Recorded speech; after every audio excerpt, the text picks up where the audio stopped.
আকাশের সূর্যটা যেদিন মাথার কাছে চলে আসবে, জমিনটা তামার জমিন হয়ে যাবে। সূর্যের তাপে মাথার মগজগুলো ভাতের মাড়ের মতো গলে গলে নাকের ছিদ্র কানের ছিদ্র দিয়ে টপ টপ করে বেয়ে বেয়ে নিচে পড়বে। নেতা তার কর্মীরা চিনবে না, কর্মী নেতারে চিনবে না, ঠিক কিনা? পীর সাহেব মুরিদরে চিনবে না, মুরিদ পীর সাহেবরে চিনবে না। স্বামী তার স্ত্রীরে চিনবে না, স্ত্রী তার স্বামীরে চিনবে না। নবী থেকে শুরু করে, অলি থেকে শুরু করে, শহীদ থেকে শুরু করে সবার মুখে একটাই জিকির, ইয়া নাফসি ইয়া নাফসি ইয়া নাফসি। আকাশের সূর্যটা যেদিন মাথার কাছে চলে আসবে, জমিনটা তামার জমিন হয়ে যাবে। সূর্যের তাপে মাথার মগজগুলো ভাতের মাড়ের মতো গলে গলে নাকের ছিদ্র কানের ছিদ্র দিয়ে টপ টপ করে বেয়ে বেয়ে নিচে পড়বে। ওই কঠিন দিনে কেউ কাউরে চিনবে না। বিষ্ণু বললেন, ওই দোয়াটা আমি দুনিয়ায় করি নাই। আমি বদরের যুদ্ধে মার খেয়েছি, উহুদের যুদ্ধে দাঁত ভেঙেছি, আমি না খেয়ে পেটে পাথর বেঁধেছি। আমি যদি ওই দিন দোয়া করতাম, আল্লাহ দোয়া কবুল করে নিত, জান্নাতি খাবার দিয়ে দিত, আমার মায়ের খাওয়া লাগতো না, তায়েফে আমার রক্ত ঝরতো না, দোয়া করলেই কবুল। কিন্তু ওই দোয়াটা আমি দুনিয়ায় করি নাই। ওই দোয়াটা আমার জন্য, আপনার জন্য, আমাদের জন্য বিশ্বনবী জমা রেখে দিয়েছে। এজন্য বিশ্বনবীর চিন্তা আর আমাদের চিন্তা এক চিন্তা না। বিশ্বনবীর পুরা উম্মতের চিন্তা, কিয়ামত পর্যন্ত যত মানুষ আসবে সবাই আমার উম্মত, না জানি তাদের নসিবে কি হয়ে যায়। এই চিন্তার বোঝা বিশ্বনবীকে কাবু করে ফেলেছিল। আল্লাহ বললেন, নবী নো টেনশন, কোনো টেনশন নাই। আপনার এই চিন্তার বোঝাকে আপনার পিঠ থেকে আমি আল্লাহ নিজ দায়িত্বে সরিয়ে নিলাম। এজন্য আল্লাহ বললেন, আলাম নাশরাহ লাকা সাদরাকা ওয়া ওয়াদা'না আনকা বিজরাক আল্লাযী আনকাদা যাহরাক। যেই চিন্তার বোঝা আপনাকে কষ্ট দেয়, যেই চিন্তার বোঝা আপনারে পেরেশান করে তোলে, আপনার পিঠ থেকে ওই চিন্তার বোঝা নবী আমি সরিয়ে নিলাম। কি দিয়ে সরিয়ে নিল? কোরআনের আলো দিয়ে। আওয়াজ করে বলতে হবে, কি দিয়ে? বিশ্বনবী মক্কায় দেখতেন মূর্তির পূজা হয়। আল্লাহর ঘরের ভিতরে 360টা মূর্তির পূজা। বিশ্বনবী দেখতে পেলেন দুর্বলের উপরে সবলের অত্যাচার। বিশ্বনবী দেখতে পেলেন নারীদেরকে অত্যাচার করা হয়। কন্যা সন্তান হলে বাবা তার মেয়েটাকে নিয়ে জঙ্গলের ভেতরে ঢুকে কিংবা মরুভূমির ভেতরে যে জীবিত দাফন করে দেয়। ওয়াইদাল মাউউদাতু সুইলাত ওয়াদুল বানাত। বিশ্বনবী এগুলো দেখতেন চারপাশে। দেখে এই পথহারা জাতিকে কিভাবে উদ্ধার করবেন, কি দিয়ে উদ্ধার করা যায়, এই টেনশনে বিশ্বনবীর পিঠ বাঁকা হয়ে গিয়েছিল। উপমা বাঁকা হয়ে গিয়েছিল। বিশ্বনবী সব সময় পেরেশান থাকতেন। আল্লাহ বললেন, নবী টেনশনের দরকার নাই। হেরা গুহায় এমন একটা নূরের আলো দিয়ে আমি আপনারে আলোকিত করব, যার মাধ্যমে সব পেরেশানি দূর হয়ে যাবে। ألم نشرح لك صدرك ووضعنا عنك وزرك الذي أنقض ظهرك।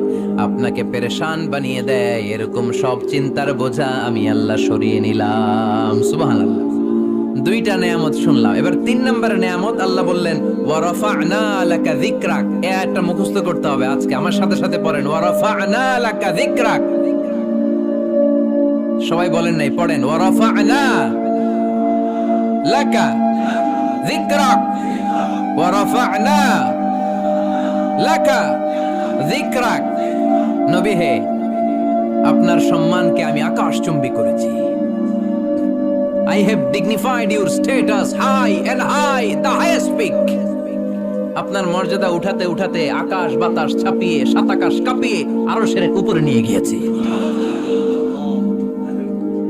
আপনার মর্যাদা আমার পরপরই। স্রষ্টার পরে পুরো সৃষ্টিকুলের উপরে বিশ্বনবীর মর্যাদা আছে না নাই?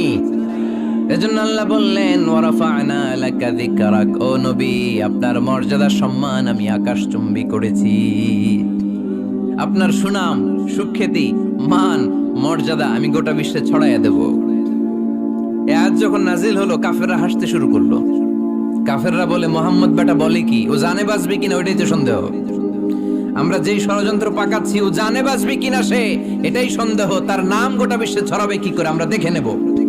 আল্লাহ বলেন, তোরা আমার নবীর সুনাম সুখ্যাতি ছড়ানোর ব্যাপারে বাধা তৈরি করবি, তোরা আমার নবীর ব্যাপারে অপপ্রচার চালাবি, তোদের অপপ্রচারকেই আমি আমার নবীর প্রচার মাধ্যম বানিয়ে দেব। তোরা করবি অপপ্রচার।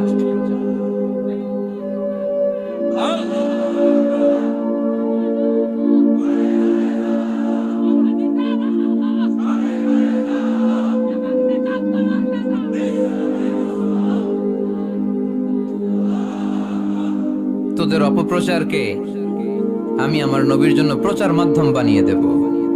এরকম অনেক সময় হয় না যে কেউ কেউ অপপ্রচার করে কারো বিরুদ্ধে, এটা তার জন্য প্রচার হয়ে যায়। কেউ অপপ্রচার চালায়, আল্লাহর মেহেরবানিতে ওইটা তার পাবলিসিটি হয়ে যায়। তার আলাদা করে প্রচার বিভাগের টিম তৈরি করা লাগে না, তার বিরোধীরাই তার প্রচার বিভাগের কাজে নেমে পড়ে।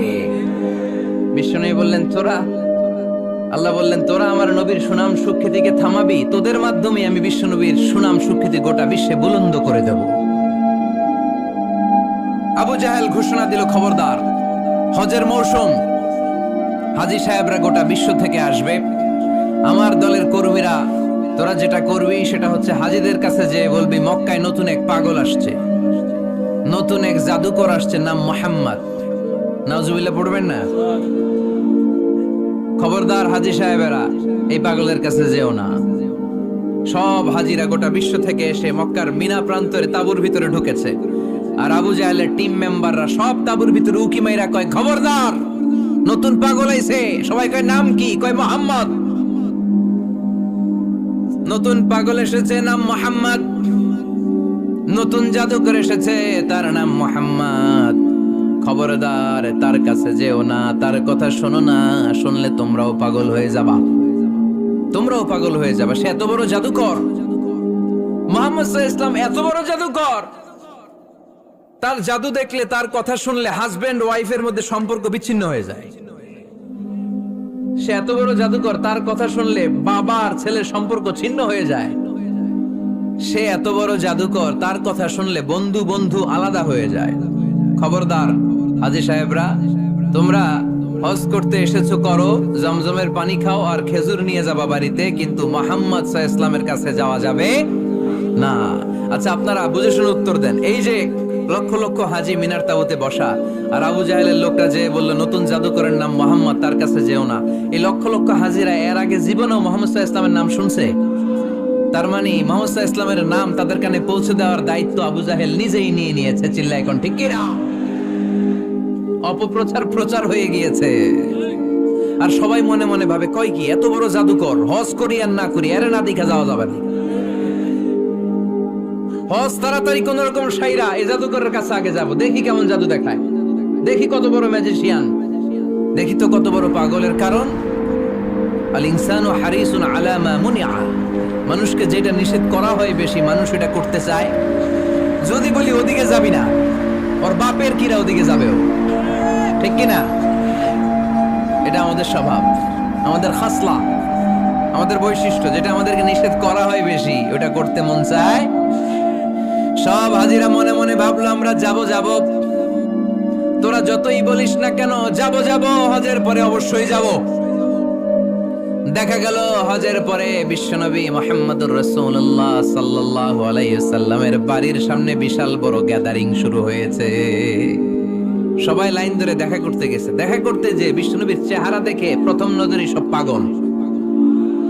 চাঁদের চেয়ে সুন্দর তুমি নবী আমার কামলিওয়ালা, চাঁদের চেয়ে সুন্দর তুমি নবী আমার কামলিওয়ালা, দু জাহানের বাদশাহ তুমি প্যারা নবী সাল্লে আলা, দু জাহানের বাদশাহ তুমি প্যারা নবী সাল্লে আলা, চাঁদের চেয়ে সুন্দর তুমি নবী আমার কামলিওয়ালা। সুবহানাল্লাহ পড়েন। এত সুন্দর চেহারা, বিষ্ণু ঈসা ইসলামের চেহারার মতো এরকম চেহারার মানুষ পৃথিবীতে আছে? দ্বিতীয়টা, অনেকে বলে সাইয়েদনা ইউসুফ আলাইহিস সালামের চেহারা নাকি বেশি সুন্দর। সুন্দর ঠিক, কিন্তু আমার নবীর চাইতে বেশি নয়। বিষ্ণু বলতেন আনা মালিহুন ওয়া আখি ইউসুফু সাবিহুন, আমার ভাই ইউসুফ হচ্ছে সাবিহ, সাবিহ মানে সাদা সুন্দর ধবধবে, আর আমি হচ্ছে মালিহ, মালিহ মানে এসেছে মিলহুন থেকে, মিলহুন মানে লবণ, মানে লাবণ্যময় সুন্দর। আমার ভাই ইউসুফ নবী সাদা সুন্দর, আমি লাবণ্যময় সুন্দর। কোনটার দাম বেশি? লাবণ্যময় সুন্দরের দাম বেশি। সাইয়েদনা ইউসুফ আলাইহিস সালামের চেহারা দেখে মিশরের মেয়েরা লেবু কাটতে যে বা কমলা কাটতে যে আনার কাটতে যে কমলা কাটতে যে আঙ্গুল কেটে ফেলেছিল। কোরআন তার সাক্ষী। ওয়া কাত্তা'না আইদিয়াহুন। আম্মাজান আয়েশা রাদিয়াল্লাহু তাআলা আনহা যখন এই ঘটনা শুনেছেন, তিনি মিশরের মেয়েদেরকে ডাক দিয়ে বলেছেন, ও মিশরের মেয়েরা, তোমরা ইউসুফ নবীর সৌন্দর্য দেখে লেবু কাটতে যে আঙ্গুল কেটেছো, আমার স্বামী পেয়ারা নবী মুহাম্মদ রাসূলুল্লাহর চেহারা যদি তোমরা দেখতা, তাহলে লেবু কাটতে যে আঙ্গুল নয়, কলিজাটা কেটে টুকরা টুকরা করে দিতা। আবার আম্মা জান আয়েশা বলতো, লাকুম শামসুন ওয়া লানা শামসুন, তোমাদের জন্য একটা সূর্য আছে, কিন্তু আমি আয়েশার জন্য আলাদা একটা সূর্য আছে। তোমাদের সূর্যটা প্রতিদিন সকালবেলা পূর্ব আকাশে উদিত হয়ে গোটা দুনিয়াটারে আলোকিত করে দেয়, আর আমার সূর্যটার নাম হলো মুহাম্মদ সাল্লাল্লাহু আলাইহি ওয়াসাল্লাম। মসজিদে নববীতে এশার নামাজের পরে আমার সূর্যটা আমার ঘরে উদিত হয়। তোমাদের সূর্য সকালবেলা পূর্ব আকাশে উঠে গোটা দুনিয়াটারে আলোকিত করে, আমার সূর্য মুহাম্মদ এশার নামাজের পরে আমার ঘরের ভেতরে যখন উকি দেয়, আমার পুরো ঘরটারে আলোকিত করে দেয় কে? এত সুন্দর চেহারা ছিল, ওনার চেহারার নূর দিয়ে হারানো সুই খুঁজে পেয়েছে বিশ্বনবীর স্ত্রীরা। চিল্লায় কোন আল্লাহু আকবার। বিশ্বনবীর চেহারার সৌন্দর্যের সাথে কারো সৌন্দর্যের কোনো মিল হবে? No comparison with our beloved prophet Muhammad sallallahu alayhi wasallam. Whether it's the fitness, whether it's the appearance, whether it's the status, no comparison with our prophet. এটা ফিটনেসের দিক থেকে হোক, এটা চেহারার সৌন্দর্যের দিক থেকে হোক, এটা কণ্ঠস্বরের ঝংকারের দিক থেকে হোক, সম্মান আর মর্যাদার দিক থেকে হোক, আমার নবীর সম্মানের ধারে কাছেও সম্মান পৃথিবীর কারো হতে পারে না। চিল্লায় বলেন ঠিক কিনা? এজন্য আল্লাহ বললেন, ওয়া রাফা'না লাকা যিকরাক, নবী আপনার সম্মান বাড়াতে বাড়াতে আমি আকাশচুম্বী করেছি। লোকজন সব যে বিশ্বনবীর দরবারে লাইন ধরেছে, হাজিরা সব বিশ্বনবীর কাছে যে চেহারা দেখেই কুপকার, বাকি জিনিস তো পরে। অনেকে আছে না, চেহারা দেখলেই মানুষ পাগল হয়ে যায়, আছে না নাই? চেহারা দেখেই পাগল, চেহারা দেখেই পাগল। তারপর তারা মিলাতে লাগলো। মিনার তাবুতে আবু জাহেলের কর্মীরা ঘোষণা দিয়েছিল, এলাকায় মোহাম্মদ নামে পাগল এসেছে। তারা মিলায়ে দেখে না, এই মহামানব কোনোদিন পাগল হতে পারে না, কারণ পাগলের চুলগুলো থাকে উস্কো খুস্কো, ঠিক কিনা? আমার নবী সাল্লাল্লাহু আলাইহি ওয়াসাল্লামের চুল উস্কো খুস্কো ছিল। কত সুন্দর চুল আঁচড়ে রাখতেন, জাইতুনের তেল দিতেন, আতর ঢেলে মাথার শীতের মধ্যে ঢেলে দিতেন, কপাল বেয়ে বেয়ে পড়তো, আর যেখানে সেজদা দিতেন সেজদার জায়গায় আতরের ঘ্রাণে আমোদ হয়ে যেত। হাতের তালুতে পারফিউম মাখতেন, আর মানুষের সাথে মুসাফা করলে যার সাথে মুসাফা তার হাতের সাথে নবীর ব্যবহৃত পারফিউমের ঘ্রাণ ছুটে যেত। এত পরিচ্ছন্ন ছিলেন তারা। বিশ্বনবীর আলের বক্তব্যের মিল খুঁজে পায় না। তারা বলে, না, এই লোক কখনো পাগল হতে পারে না। পাগলের চুল থাকে উস্কো খুস্কো, জামা থাকে ছেঁড়া ফাড়া, গায়ের মধ্যে থাকে ময়লা। পাগল কখনো দাঁত মাজে না, কিন্তু বিশ্বনবীর মুচকি হাসির ফাঁক দিয়ে দাঁতের দিকে তাকালে মানুষগুলো সব পাগল হয়ে যায়। স্মাইল দিতেন বিশ্বনবী, স্মাইল, মুচকি হাসি, তাবাসসুম। বিশ্বনবীর মুচকি হাসি দেখলে মানুষ পাগল হয়ে যেত, পাগল পড়া হয়ে যেত। তারা বলে, না না, এই মহামানব তো কখনো পাগল হতে পারে না। আবার মিলাতে লাগলো। আবু জাহেলের কর্মীরা বলেছিল এটা নাকি বড় জাদুকর, কিন্তু তারা বলে, না না, এই অসাধারণ লোকটা জাদুকরও হতে পারে না, সে তো কোনো